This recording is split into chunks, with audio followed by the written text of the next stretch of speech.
রেলের যে জমিটা কে ছিল, রেলকে কে জমি দিয়েছে? রেলও তো জবরদখল করেছে। তারা কিন্তু স্বৈরতন্ত্রকে আহ্বান করেছে। মমতা দেখবেন এই বিজেপির কোনো একটা দলেই যুক্ত হবে।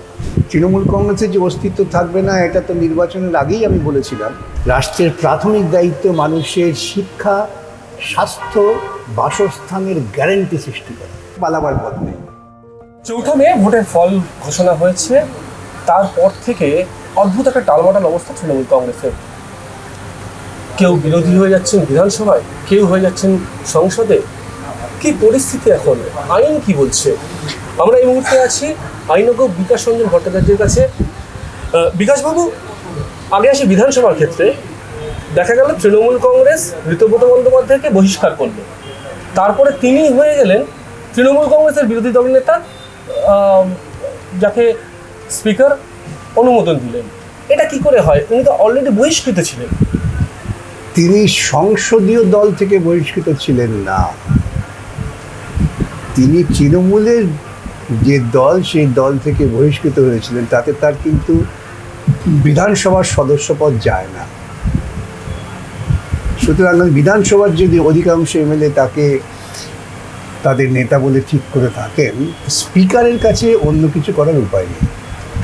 আর আমাদের যে কনস্টিটিউশনাল ডেমোক্রেসি, তার মৌলিক ব্যাপারটাই হচ্ছে কিন্তু সংখ্যা। যার দিকে সংখ্যা বেশি তারই গুরুত্ব বেশি।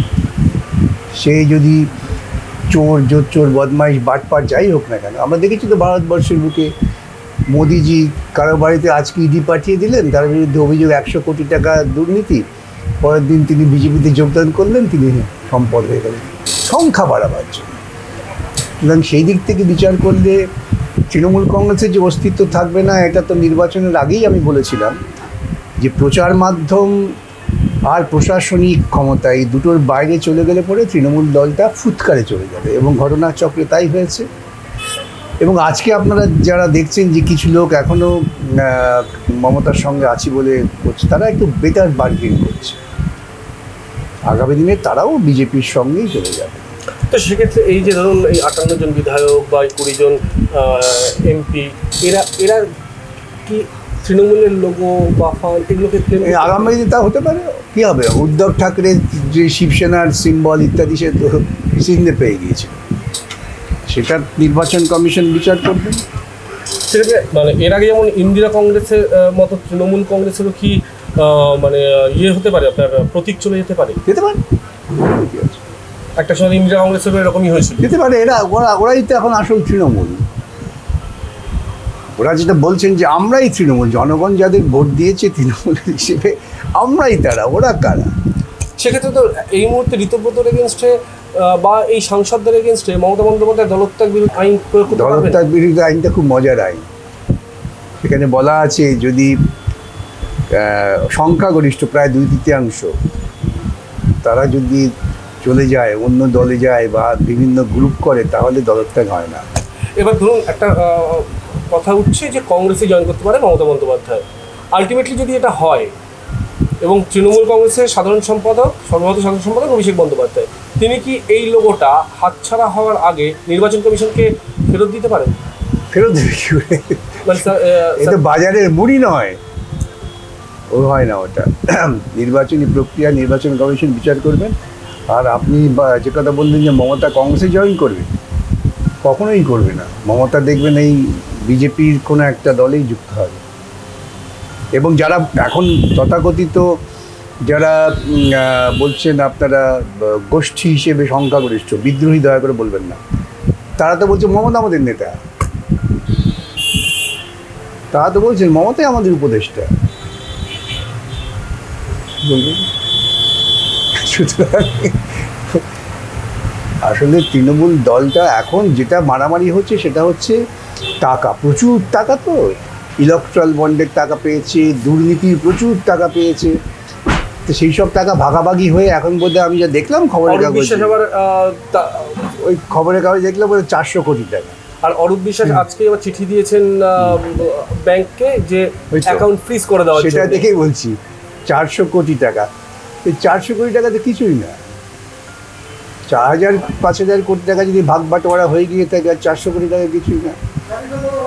এখন সেই 400 কোটি টাকা অরূপ পাবেন না মমতা পাবেন, না ঋতব্রত পাবেন, সেটা নিয়ে কিছুদিন মারামারি চলবে আগে। আর একটা জিনিস ইদানিং দেখা যাচ্ছে, এটা বিভিন্ন নেতা তৃণমূলের অ্যারেস্ট হচ্ছে এবং তাদেরকে কোমরের দড়ি বেঁধে ঘোরানো হচ্ছে রাস্তাঘাটে। একজন মানে তিনি তো আসামি নন, তিনি অভিযুক্ত। আমি প্রথম দিন যদি আপনারা লক্ষ্য করে দেখেন যে প্রত্যেকটা মানুষের আইনি অধিকার পাওয়া কিন্তু একটা মৌলিক অধিকার।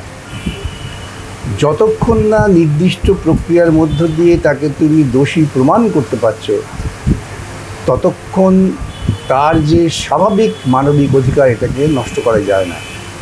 এই কোমরের দড়িটার বিরুদ্ধে আমি প্রথম পোস্ট করি এবং দেখলাম সেই পোস্টের পরে পরে আর কোমরের দড়ি পড়াচ্ছে না, কারণ ওই পোস্ট করার পর আমার জুনিয়ররা মেনশন করেছিল আদালতে মানবাধিকার লঙ্ঘন বলে। আমি আর কোমরে দড়ি পড়াতে তারপর দেখিনি, যেটা করছি কি পুলিশ রাস্তায় কি টহল বাড়াতে পারে এরকমভাবে? পারে না, সে বলছি দেখছি এখন তার রাস্তায় টহল করাচ্ছে, লোক জড়ো করে ডিম ছড়াচ্ছে। এটা যারা করছে তারা কিন্তু স্বৈরতন্ত্রকে আহ্বান করছে। এই যে ডিম ছোড়ার কথা বললেন, যেখানে দেখা যাচ্ছে মানে যত্রতত্র ডিম ছোড়া হচ্ছে, এটা অর্গানাইজড। এটা ভাববেন না মানুষের পুলিশের উপস্থিতি। এবং আমি এটাও বলেছি যে এটা দিস অ্যামাউন্টস টু কাস্টাডিয়াল টর্চার। ভবিষ্যতে যদি কেউ আসে এই মামলা করব।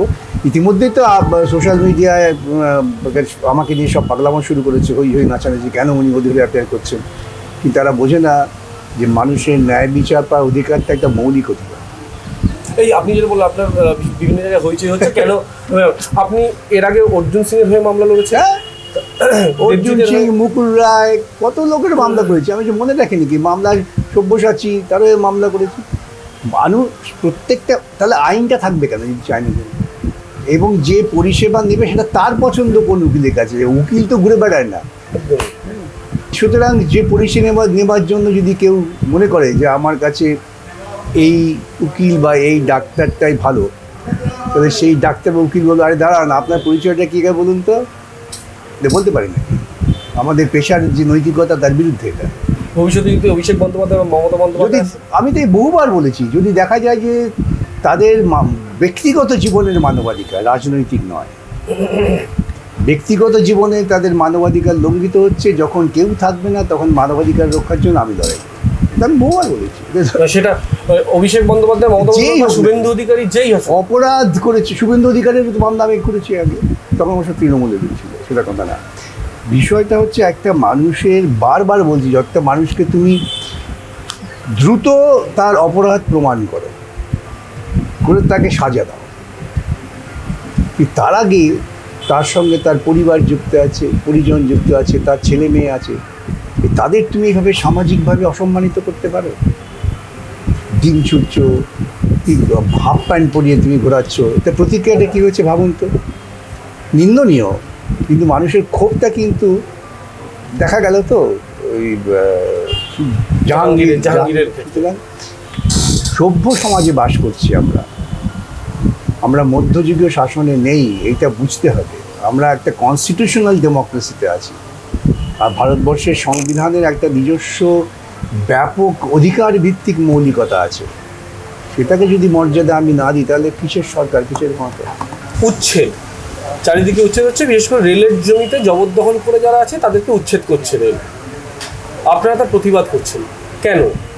জবরদখল, আপনারাও তো এর আগে রেলও তো জবরদখল করেছে। রেলের যে জমিটা কে ছিল, কে জমি দিয়েছিল, ওই তত্ত্বে গেলে অনেক বিপদ হবে। যেমন রেল কাদের জমি নিয়েছে? সাধারণ মানুষের জমি। ব্রিটিশ আমলে রেল তৈরি হয়ে বলে তারা প্রচুর জমি নিয়েছে, তাদের ক পয়সা কম্পেনসেশন কী দিয়েছে তখন কে লড়েছে? আর স্বাধীন ভারতবর্ষে সরকারের প্রাথমিক দায়িত্ব মানুষের জীবিকা এবং আশ্রয়, তাকে রক্ষা করা। আমি এই ব্যাপারেই তো সওয়াল করেছি, আদালত কী করবে জানি না। রাষ্ট্র, তুমি ব্যক্তি নাও। অনেকে মূর্খের মতো বলে আমাকে যে আপনার বাড়ি থেকে রাখুন, কত বড় মূর্খ হতে পারে। রাষ্ট্রের দায়িত্ব, যে রাষ্ট্র জনগণের করের টাকার উপর চলছে জনগণের মঙ্গল করার জন্য। রাষ্ট্রের প্রাথমিক দায়িত্ব মানুষের শিক্ষা, স্বাস্থ্য, বাসস্থানের গ্যারেন্টি সৃষ্টি করা, তার জীবন জীবিকার গ্যারেন্টি সৃষ্টি করা। আমরা কাজ জোগাতে পারছি না, আর একটা ছেলে সে রাস্তায় বসে হকারি করছে, জবরদখল। কনসেপ্টটাই পাল্টাতে হবে। জবরদখল হচ্ছে জমিদারদের কথা।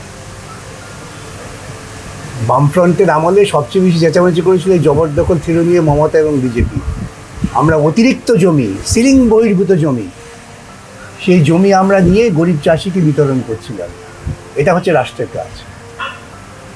আচ্ছা, একটা জিনিস বলুন, সরকার বদল হয়েছে 1.5 মাসও হয়নি, তার মধ্যেই প্রচুর প্রাক্তন সরকারের নেতা মন্ত্রী সব অ্যারেস্ট হতে শুরু করেছে। 2011-তে তো সরকার বদল হয়েছিল, তখন কি আপনারা কেন আমাদের সঙ্গে এদের তুলনা করেন?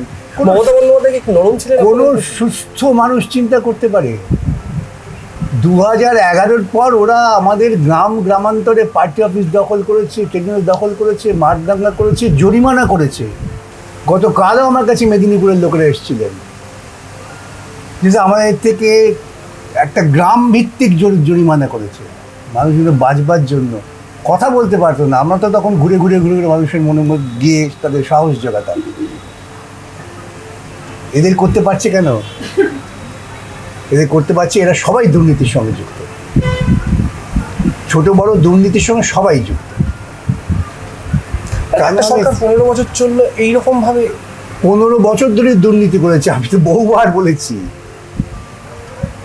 তখন কেন্দ্রীয় সরকার তারাও এদের এই দুর্নীতিকে প্রকারান্তরে মদত দিয়েছে। আজও কেন সারদার তদন্ত শেষ হলো না সিবিআইয়ের কাছে? আমরা সুপ্রিম কোর্টে লড়াই করে আদায় করেছিলাম যে তদন্ত করতে হবে, হলো না কেন? কেন রাজীব কুমারকে সিবিআই গ্রেপ্তার করতে এলেন, তারপরে সিবিআই ঘুমিয়ে পড়লেন? কার নির্দেশে? লক্ষ্যটা ছিল যে জমি তৈরি করো যাতে আরএসএস সরাসরি শাসন ক্ষমতা আসতে পারে। সেটাই হয়েছে। আর প্রচার মাধ্যম,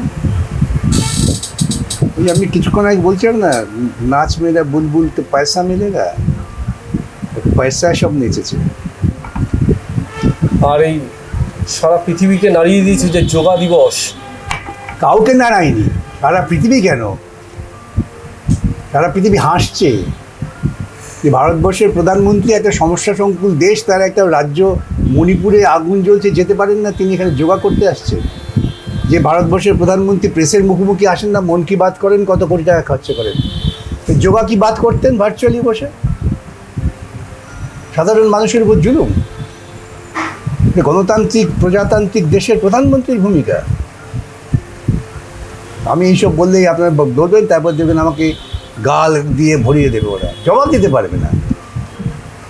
পাল্টা যুক্তি চান, কোনো যুক্তি নেই। দেখছেন না, এর মন্ত্রীরা বলছেন যে তুমি কি নামাজ পড়তে হলে বাংলাদেশ চলে যাও, পাকিস্তান চলে যাও। তো আমি যদি বলি তোমাদের হিন্দুত্ব করতে হলে ইসরায়েল চলে যাও, এটা কি সভ্য দেশের সভ্য নাগরিকের সুস্থ চিন্তার প্রকাশ? আচ্ছা, আপনি নিজে একজন মেয়র ছিলেন, পুরসভা সামলেছেন, এই যে ধরুন ত্রাণের জিনিসপত্র যে আসে, ধরুন বিভিন্ন নেতার কাছ থেকে, বাড়ি থেকে ত্রাণের জিনিস এটা কারণ কি জানেন, আমি তো এই সমস্ত বহু নেতা আমার যোগাযোগ করেছে, তাহলে রাখলেন কি করে? বলে আমাদের সরকার থেকে বলেছি আপনাদের কাছে রেখে দিন, যখন যখন দরকার হবে দেবে। সেটা তো মানে আমি বলছি সরকারটা কি চলেছিল, সরকারটা কিভাবে চলেছিল, আর এরাই বা রাখলেন কি করে?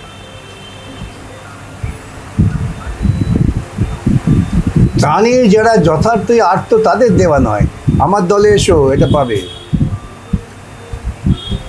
এইভাবে তো ভোট নিয়ন্ত্রণ হয়েছে। এবং এইগুলো নিয়েই তো মিডিয়া একেবারে হরিকীর্তন করেছে। কিন্তু ধরুন একজন বিধায়ক ত্রাণ বা তার যে কোটার যে ত্রাণটা সে বিলি করবে, বিলি করার আগে তো কোথাও রাখতে হবে। বিধায়কের কোটা বলে কিছু হয় না, সরকারি সম্পত্তি। বিধায়ক হয়তো এই ত্রাণ বিলিতে সাহায্য করতে পারেন, তিনি এলাকাটা চেনেন, এদিন রেখে দিতে পারেন না। আমরা একসময় যখন যুব ছিলাম পাড়ায় পাড়ায় ত্রাণের জন্য সংগ্রহ করতাম, প্রকৃতপক্ষে ভিক্ষে করতাম, ওই সমস্ত জিনিস নিয়ে যারা আর্ত মানুষ তাদের কাছে। আপনি তো মেয়র ছিলেন, এই আজকের দিনের পুরসভার যে অবস্থা, মানে গোটা পুরসভাটাই কার্যত ডিফাংশন হয়ে গেছে। দেখুন, কিছু মনে করবেন না, যেদিনকে পুরসভার মেয়রের চেয়ারে বসে হাত পেতে টাকা নিয়েছে তোয়ালে মুড়িয়ে, সেদিনকে কিন্তু যে ভূমিকা নেওয়া উচিত ছিল বাংলার তথাকথিত বুদ্ধিজীবী সমাজ এবং প্রচার মাধ্যমে তারা নেননি। সেদিন পচন শুরু হয়েছে। যেদিনকে তৃণমূল পুরসভায় এসে পূর্বতম বাম পুরসভার সমস্ত স্মৃতিফলকগুলো ছুঁড়ে ফেলে দিচ্ছে, ভেঙে খোদাই করে, মিডিয়া সমর্থন করেছে, উল্লাস করেছে। এই দুর্নীতিকে লালন পালন করতে আমাদের পশ্চিমবঙ্গের মেন স্ট্রিম মিডিয়ার একটা বিরাট ভূমিকা আছে। আজকের দিনের রাজ্যের রাজনৈতিক প্রেক্ষাপটে দাঁড়িয়ে বাম বা সিপিআইএমের অবস্থান কি? একমাত্র বামেরাই তো আছে। আপনি নিপীড়িত মানুষের কাছে জান তো কারা আছে? এই যে হকারগুলো তুলছে তারা সব আমাদের বিরুদ্ধে ভোট দিয়েছে হিন্দু ধর্মের নাম করে। তারা আজকে কোথায়? তারা আজকে কি দেখছে? এই চাকরি দুর্নীতি মামলা হচ্ছে আমার বিরুদ্ধে, তো গোটা মিডিয়া সব ঝাঁপিয়ে পড়েছিল। চাকরি কেউ বিকাশ পোস্টারে ভর্তি হয়ে গেছিল গোটা রাজ্য জুড়ে। তখন তো দুর্নীতির বিরুদ্ধে মানুষকে আমরা ডাক দিয়ে জড়ো করতে পারিনি। আজকে বলছি দুর্নীতি করেছে, ধরো তাও ধরবে কিনা আমার সন্দেহ আছে। তৎকালীন বিরোধী দলনেতা আজকের মুখ্যমন্ত্রী সেই সময় এসে দাঁড়িয়ে বলেছিলেন চাকরি দুর্নীতির ক্ষেত্রে যারা চাকরি পাননি বা যারা চাকরি হারিয়েছেন তাদের পাশে থাকবেন মুখ্যমন্ত্রী রাজ্যে ক্ষমতায় এলে। এখনো পর্যন্ত কোনো আমাকে জিজ্ঞেস করবেন না, সব জিজ্ঞেস করে চাকরি হারাতে তাদের কাছে জিজ্ঞেস করুন। উনি তো কি বলেছিলেন, কি ক্ষমতায় এলে পরে কি 100 টাকা না 200 টাকা হবে, বিদ্যুতের দাম লাগবে না, কত কথাই তো বলেছেন। বুলডোজার হলে পরে সামনে ঝাঁপিয়ে পড়বো আমি, এটা ওসব ওর ডায়লগ। তো এটা আমাদের ডায়লগ ছিল না, ওসব বলে লাভ আছে। বিয়েটা কি বাস্তবিকভাবে দেওয়া সম্ভব? সেটা তো সুপ্রিম কোর্টে রায় হয়ে গেছে, পালাবার পথ নেই। বলেছিলাম ছেলেবেলাতে কোনো সিনেমায় গান শুনেছিলাম, পালাবার পথ নাই, ও তোর জম আছে পিছে। ওই পালাতে গেলে তাকিয়ে দেখবে যে আবার সুপ্রিম কোর্ট, আবার বিকাশ হচ্ছে। বিকাশ ভট্টাচার্য কি আজকে একটা আতঙ্কের নাম? আর বলতে পারবো না, আতঙ্কের নাম কে বলতে পারবো না। এন্ড অফ দ্য আপনার নিজের কি মনে হয়? কারণ না আমার দেখুন একটাই মনে হয় যে পশ্চিমবঙ্গের যে অতীত সাংস্কৃতিক ঐতিহ্য গৌরব, যেখান থেকে নবজাগরণের আন্দোলন শুরু হয়েছিল, সেই ঐতিহ্য গৌরবকে ফিরিয়ে আনতে আমি বারবার এই কথাটা বলি। এক সময় পশ্চিমবঙ্গের সাংস্কৃতিক মানকে আমরা গলা টিপে মেরেছি। ফিরিয়ে আনার রাস্তা কোথায়? কারণ রাস্তাই রাস্তা, এই যে বলে রাস্তাই রাস্তা। এই রাস্তায় আমি আপনি সকলেই হাঁটবো আগামী দিনে। অর্থাৎ বর্তমান রাজ্যের যে রাজনৈতিক পরিস্থিতি এবং ভবিষ্যতে কী হতে পারে এ নিয়ে বর্তমান ডিজিটালের পর্দায় অকপট বিকাশ রঞ্জন ভট্টাচার্য। দেখতে থাকুন বর্তমান ডিজিটাল। ফলো করুন বর্তমান।